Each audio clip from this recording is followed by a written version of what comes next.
حضرات السلام علیکم. اللہم لعن قتلۃ الامیر المومنین. قدیمی جلوس نخاس غازی پور سٹی کا جو کہ میر علی حسین صاحب کے عزا خانے میں ہر برس منعقد ہوتا تھا، اس وقت اس مجالس کا، تابوت کا اور اس جلوس کا 121واں دور ہے. اور اسی حوالے سے خانوادہ میر علی حسین صاحب کے جو افراد ہیں انہوں نے اس کی یاد میں یہ آن لائن پروگرام رکھا ہے. اور ظاہر ہے کہ تشنگی دور ہو، لوگ سوشل ڈسٹینسنگ کا بھی خیال رکھیں اور عبادت میں بھی مصروف رہیں. اس خواہش کو پیش نظر رکھتے ہوئے یہ 5 مجالس کا انعقاد کیا گیا تھا، جس میں 3 مجالس الحمدللہ منعقد ہوئی اور لوگوں تک پہنچی اور لوگوں نے کافی سراہا بھی اور گریہ بھی کیا اور فضائل اور مصائب اہل بیت علیہ السلام سے روشناس بھی ہوئے. اور الحمدللہ دن بھر گریہ زاری کا سلسلہ جاری رہا امیر علی حسین صاحب کے عزا خانے میں.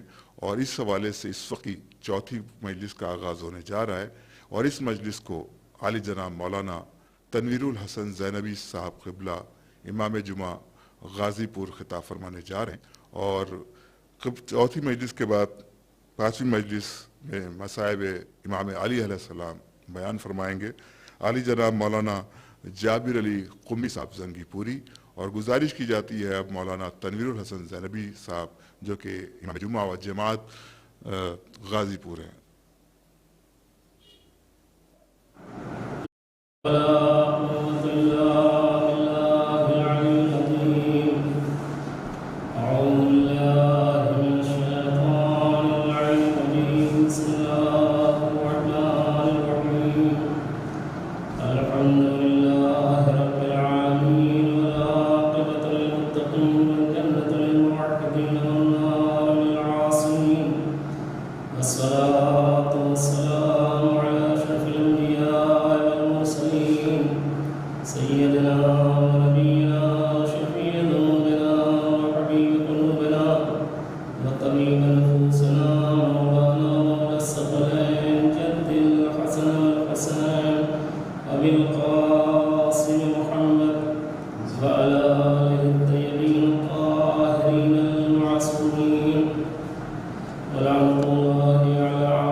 چہرے کو دیکھ کے عبادت نہیں ہوگی، علی کا چہرہ دیکھنا بھی عبادت، علی کا بازو دیکھنا بھی عبادت، علی کا شانہ دیکھنا بھی عبادت، علی کا پہلو دیکھنا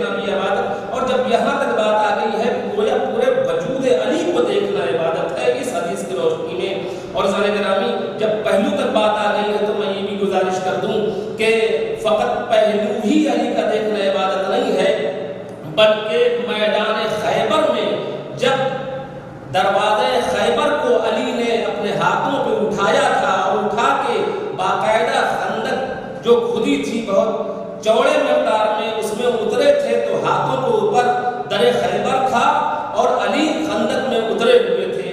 اب جا کے علماء اہل سنت سے پوچھے، بڑی بڑی کتابوں میں انہوں نے لکھا ہے کہ اس کا وزن کتنا تھا جو علی نے اپنے ہاتھوں پہ سر کو اٹھا رکھا۔ یہ ذہن رکھیے گا کہ فقط چہرہ دیکھنا عبادت نہیں ہے، پہلو دیکھنا عبادت نہیں ہے، بلکہ پیر بھی دیکھنا عبادت ہے۔ اور اسی حدیث کی روشنی میں ثابت کروں گا کہ پیر دیکھنا کیسے عبادت ہے۔ در خیبر کو علی نے اپنے ہاتھوں پہ اٹھایا ہے اور خندق کے نیچے اترے ہوئے ہیں۔ اب خیبر، در خیبر کا وزن جو علماء اہل سنت نے لکھا ہے، بڑی بڑی کتابوں میں لکھا ہے کہ اس کا وزن کتنا تھا، لیکن کم سے کم اتنا وزن لکھا ہے علماء اہل سنت نے کہ 70 آدمی اس کو پکڑ کے ہلانے کی کوشش کرتے تھے، اٹھانے کے نہیں، ہلانے کی کوشش کرتے تھے، تب بھی وہ اٹھا نہ پاتے تھے۔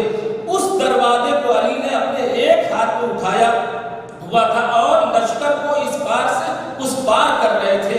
یہ منظر تھا کہ ایک شخص نے پیغمبر سے کہا کہ اے اللہ کے نبی، آپ دیکھ رہے ہیں کہ علی نے اتنا وزنی دروازہ کیسے اپنے ہاتھوں میں اٹھایا ہے، اور علی کا پیر دیکھیے کہاں ہے، یہ دوش پہ ہے، نظر آ رہا ہے۔ تو ایک مرتبہ پیغمبر نے کہا کہ تم ہاتھوں کو کیا دیکھ رہے ہو، پیروں کی طرف دیکھو۔ گویا پیغمبر نے اشارہ کر کے بتایا کہ فقط چہرائی کو دیکھنا عبادت نہیں ہے، بلکہ پیر کو بھی دیکھنا عبادت ہے۔ ایک صلوات پڑھ دیں محمد صلی اللہ علیہ محمد وعلی محمد۔ تو ذرا گرامی یہ ہے۔ اچھا، دوسری بات یہ ہے کہ یہ حدیث کم سے کم 3 طریقے سے آئی ہے جس کو علماء اہل سنت نے لکھا ہے۔ ایک تو یہ کہ نظر الی علی عبادت، علی کی طرف دیکھنا عبادت ہے۔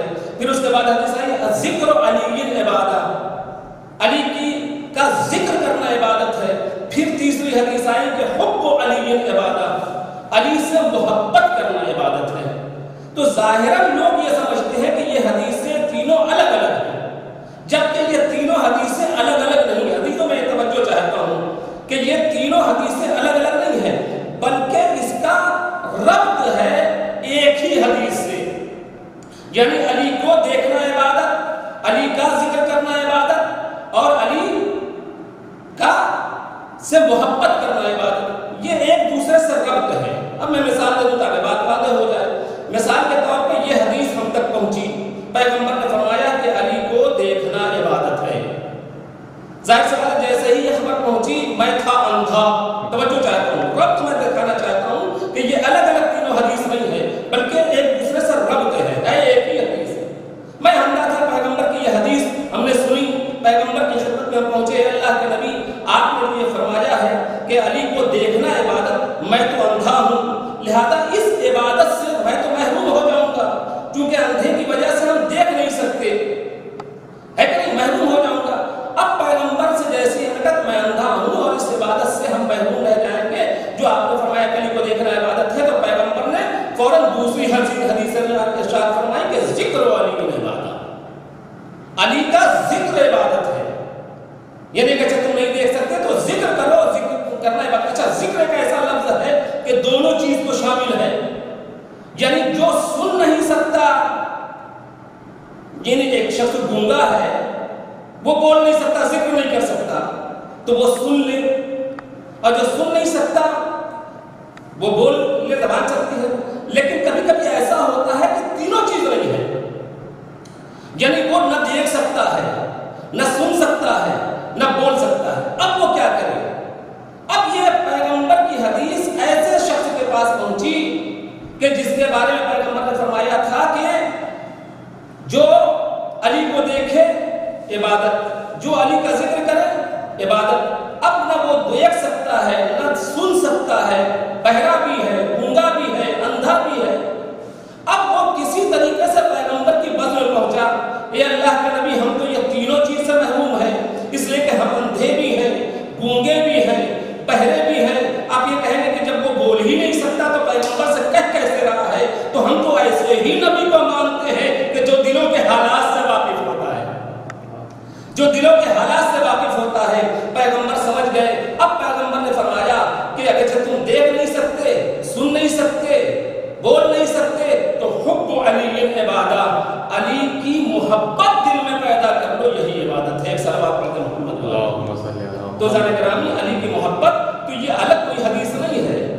بلکہ علی سے محبت کرنا بھی. اب ظاہر سی بات ہے, نتیجہ دے رہا ہوں کہ اب اگرچہ کوئی شخص اندھا ہے وہ کہہ سکتا ہے کہ ہم دیکھ نہیں سکتے علی کو, کوئی بہرا ہے وہ کہہ سکتا ہے کہ ہم ذکر علی سن نہیں سکتے, کوئی گونگا ہے وہ کہہ سکتا ہے کہ ہم ذکر علی کر نہیں سکتے. اب کوئی یہ تو نہیں کہہ سکتا کہ ہمارے پاس دل ہی نہیں ہے. جس کے پاس دل ہی نہیں ہے وہ انسان ہی نہیں ہے. ایک صلوات پڑھنا محمد والی. تو عزیزان گرامی, تو علی اس ذات کا نام ہے کہ جس کا ذکر بھی عبادت ہو, بے شک جس کی محبت بھی عبادت ہو, جس کو دیکھنا بھی عبادت ہو. تو اب سوچئے یہاں پر اگرچہ جس ذات کا یہ مرتبہ ہے, کیا اس سے کوئی غلطی ہو سکتی ہے؟ ناممکن ہے کہ اس سے کوئی غلطی ہو جائے, اس لیے کہ جو ادھر سے آتا ہے اس سے غلطی نہیں ہوتی. ارے ادھر سے اگرچہ مخصوص طریقے سے کوئی حیوان بھی آتا ہے تو اس سے غلطی نہیں ہوتی. چہ جائے کہ ادھر سے امام آئے, کیا اس سے غلطی ہو سکتی ہے؟ نہیں, حیوان بھی اگرچہ ادھر سے آ رہا ہے اللہ کی طرف سے تو اس سے کوئی غلطی نہیں ہو سکتی اس میں. اور قرآن مجید میں یہ میں ایسے نہیں کروں بلکہ قرآن مجید میں ثبوت موجود ہے. قرآن مجید میں ثبوت موجود ہے کہ ادھر سے آنے والے سے کوئی غلطی نہیں ہوتی اگرچہ وہ حیوان ہی کیوں نہ ہو. ادھر سے کیا چیز آئی؟ ناقہ صالح. قرآن مجید میں آیا ہے ذکر ناقہ صالح کا, تفصیل سے ذکر ہے. ناقہ صالح معجزے کے ذریعے سے آئی وہ چیز, اور یہ کس کے ثبوت میں آئی؟ نبوت کے ثبوت میں. معجزہ کیا ہے؟ معجزے کی تعریف یہ ہے کہ معجزہ اس کو کہتے ہیں جو نبوت کو ثابت کرنے کے لیے پیش کیا جائے. پیغمبر کا معجزہ کیا تھا؟ پیغمبر کا معجزہ دو تھا, ایک قرآن دوسرے علی. ایک قرآن دوسرے علی, پیغمبر کا معجزہ تھا. تو معجزہ کہتے ہی اسے ہیں جو نبوت کو ثابت کرنے کے لیے پیش کیا جائے. اور جب نبوت کو ثابت کرنے کے لیے پیش کیا جاتا ہے تو آپ سوچئے کہ جب معجزہ اس کو کہتے ہیں جو نبوت کو ثابت کرتا ہے, تو اب لوگ نبوت کے دشمن اگرچہ ہیں تو معجزے کو پہلے قتل کریں گے تاکہ یہ معجزہ ختم ہو جائے. یہ قتل ہو جائے گا تو نبوت خود بخود ختم ہو جائے گی. لہذا یہ معجزہ, تو معجزہ یا جو ادھر سے اللہ کی طرف سے آتا ہے اس سے کوئی غلطی ہو سکتی ہے, اور اگرچہ اس کو قتل کر دیا جائے تو اس کا انجام بھی برا ہوتا ہے. اور آپ اٹھا کے قرآن مجید میں دیکھیں, یہ ذہن میں رکھیے گا جو میں بار بار کہہ رہا ہوں, تو ادھر سے جو چیز ہے اس سے غلطی نہیں ہو سکتی, ولا وہ حیوان ہی کیوں نہ ہو. ناقہ صالح ایک. دوسرے یہ کہ وہ اونٹنی جس کے اوپر پیغمبر سوار ہو کے مدینہ منورہ گئے, اور جب مدینہ منورہ گئے پہنچے مدینے میں تو ہر صحابی نے کہا کہ حضور ہمارے دروازے پہ, حضور ہمارے دروازے پہ, حضور ہمارے دروازے پہ. پیغمبر نے کہا کہ نہیں, ہم وہیں جائیں گے جہاں پر اونٹنی ہماری جائے گی, ہم وہیں پہ رکھیں گے جہاں پر اونٹنی بیٹھ جائے گی. ایسا گرامی اونٹنی جہاں ظاہر سی بات ہے کسی منافق کے دروازے پہ تو بیٹھے گی نہیں. اب جہاں پر اونٹنی بیٹھی وہاں پر پیغمبر اترے. اب جملہ کہتے ہیں کہ اس کا مطلب یہ ہے کہ جو نبی کے لیے سواری آئے وہ بھی اتنا باشعور ہوتی ہے کہ جانتی ہے کہ کہاں رکنا ہے کہاں نہیں رکنا ہے. تو جب نبی جس کے اوپر سوار ہو جائے وہ حیوان اتنا باشعور ہو جاتا ہے, تو جس نبی کے دوست کے اوپر کوئی شخصیت سوار ہو جائے وہ کتنی باشعور. ایک صلوات پڑھنے محمد و آل محمد. اللہم صلی علی محمد و آل محمد. تو اس جو ادھر سے آئے اس سے کوئی غلطی نہیں ہو سکتی. اس کے علاوہ بہت سی مثالیں ہیں قرآن مجید میں. ابرہا کا لشکر آیا تو اللہ نے کیا ادھر سے بھیجا؟ ابابیلوں کو بھیجا, سب کے اوپر کنکریاں گرائیں, اور جو بچ گئے تھے وزیر اور بادشاہ باقاعدہ ایک ابابیل ادھر چلی, ایک کنکری وزیر کو اوپر گرایا, ایک کنکری باقاعدہ بادشاہ کے اوپر گرایا, اور دونوں بھوسا ہو گئے. گویا یہ چھوٹا سا پرندہ تھا مگر جانتا تھا کہ کس کو مارنا ہے کس کو بچانا ہے. تو یہ ادھر سے آیا ہوا تھا, لہذا اس کے پاس اتنا شعور تھا, اس کے پاس اتنا شعور تھا, وہ جانتا تھا کہ کس کو مارنا ہے اور قدرت نے ہم کو کیوں بھیجا ہے. تو ادھر کا آیا ہوا حیوان وہ ہوتا ہے کہ جس سے غلطی نہیں ہوتی, جس کام کے لیے بھیجا گیا ہو وہ اسی کام کے لیے آتا ہے. اور روزانہ گرامی اسی لیے ہم کہتے ہیں کہ وہ جب حیوان ادھر سے آنے والا آ رہا ہے تو اس سے کوئی غلطی نہیں ہوتی, تو جو ذوالفقار ادھر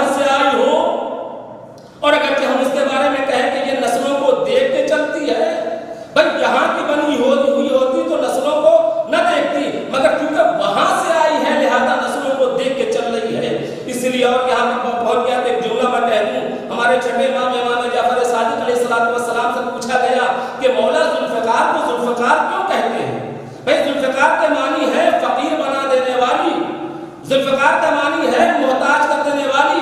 چھٹے امام سے پوچھنے والے نے پوچھا مولا ذوالفقار کو ذوالفقار کیوں کہتے ہیں؟ تو امام نے فرمایا کہ ذوالفقار کو ذوالفقار اس لیے کہتے ہیں کہ علی نے جس کو اوپر چلا دیا وہ دنیا کی زندگی سے محروم ہو گئے اور آخرت میں جنت سے محروم ہو گئے.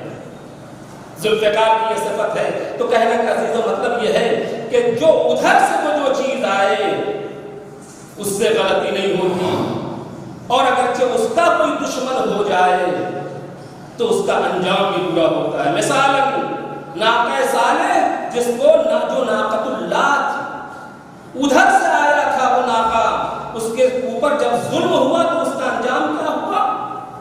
اس کا انجام یہ ہوا کہ جنہوں نے قتل کیا ان کو بڑا عذاب آیا. اچھا قرآن مجید میں یہ تو یہاں تک بات آ گئی تھی، گزارش کرتا ہوں کہ ناقہ صالح کو کس نے قتل کیا تھا؟ قرآن مجید میں 2 عبارت موجود ہے. فَأَقَرُّهَا،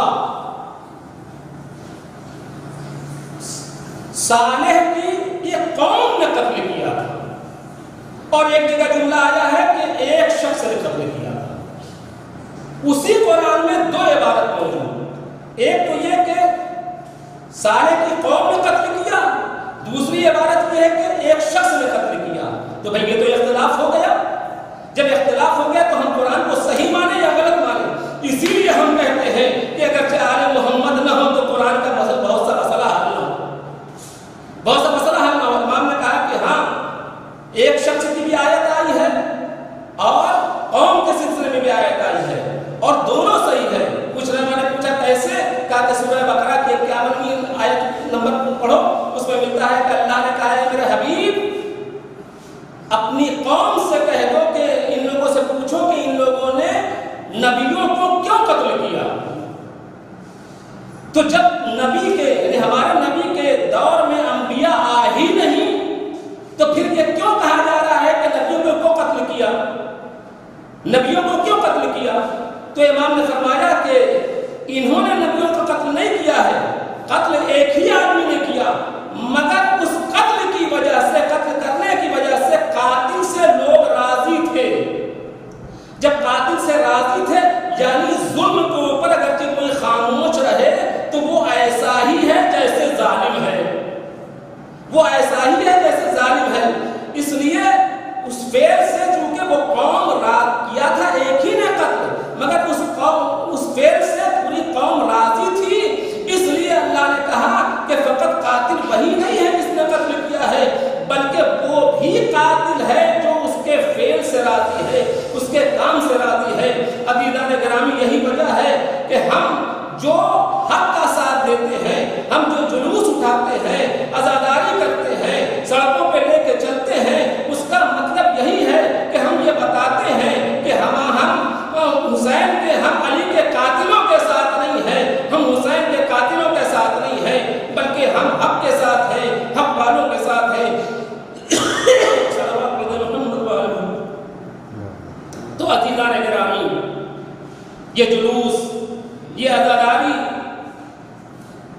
اس سال حالات کی وجہ سے چونکہ ہم سڑکوں کے اوپر یہ احتجاج نہ کر سکے، یہ جلوس نہ لا سکے، اس لیے ہم یہ آن لائن اس پروگرام کو کر کے پوری دنیا کو پیغام دے رہے ہیں اس آن لائن کے ذریعے سے بھی کہ دیکھو اگرچہ سڑک پہ جانے کے ہم مواقع فراہم نہیں ہیں تو ہم آن لائن باتوں کو اور پیغام کو پوری دنیا میں پہنچا رہے ہیں کہ ظالم کون ہے، مظلوم کون ہے. ہم ظالموں کا ساتھ دینے والے نہیں ہیں بلکہ مظلوموں کا ساتھ دینے والے ہیں. ہم حق کا ساتھ دینے والے ہیں، باطل کا ساتھ دینے والے نہیں ہیں. اس لیے آن لائن کے پروگرام کر کے ہم ساری دنیا کو پیغام دے رہے ہیں کہ جس نے بھی ظلم کیا اس کا انجام برا ہوا. قرآن بھی کہہ رہا ہے، حدیثیں بھی کہہ رہی ہیں. اور عزیزان گرامی جب یہاں تک بات آئی ہے تو آپ اندازہ لگائیں کہ جب ظلم کا انجام برا ہوتا ہے اور ناقہ صالح کے لیے قرآن نے کہا کہ اشقل اولین، اشقل اولین، جس نے ناقہ صالح جو ناقۃ اللہ تھا ادھر سے ناقہ آیا ہوا تھا